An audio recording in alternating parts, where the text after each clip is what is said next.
Hi everyone, Vivek here from Meaningful Ideas. What is non-coercive collaborative parenting?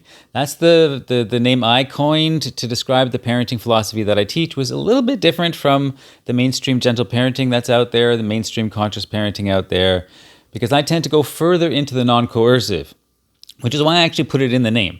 So I call it non-coercive collaborative parenting. Non-coercive is what we don't do. We don't coerce our kids. Collaborative is what we do. And which is we work with our kids. And I call it the don't do and the do. The do and the don't do. Of course. And so but like the do and the don't do are both important, right? We need to know what not to do and also what to replace it with. Now the don't do in some ways is more important or more urgent. Let's say that. The don't do is more urgent. The do we kind of figure out as we go along. How do you empathize? How do you collaborate? How do you collaborate with a 2-year-old? I don't know. So we got to figure that out together, right? But the don't punish your kids. Don't give them timeouts. Don't take away their privileges. Don't give them consequences. Don't shame them and tell them they're wrong. And then in our path, right? Don't withdraw your attention even from them or your approval from them, right? We don't do that. What we do is we make every moment a bonding, learning experience in life, an experience of life together. That's what non-coercive collaborative parenting is about, right? It's a different mindset.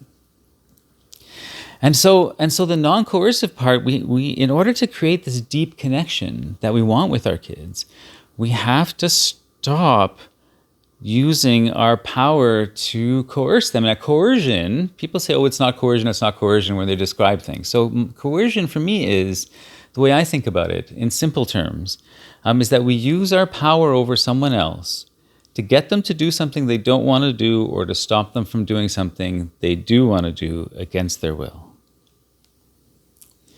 And I think this is important, right? Because we can do that. We do that all the time in parenting. It's just normal, actually. But in non-coercive collaborative parenting, I don't want to be normal. I want us to go beyond normal, right? That's why the non-coercive is in there, because I want us to really strive. Now it's not going to be perfect, but I want us to really strive to not be coercing our kids. It doesn't mean we don't set boundaries. People always say that. I'll give you an example. But they're not coercive boundaries. They're not boundaries that are held with power and a consequence. They're boundaries that the kid participates in willingly. That's the thing. And let me say it again. They're not boundaries that are held in place with power and that the kid objects to. They're boundaries that the kid participates willingly in, and they feel good about the experience. This is different, right? I'm still going to think about working with boundaries, but the difference to the experience of the child is completely different. The difference is the child's memory of experiencing a boundary will be positive, not punitive. No matter how much you empathize, it's still punitive if it feels punitive, if it feels like it's an imposition. I don't want us to do that. I want us to find this way that we can work with our needs and our spaces and our preferences.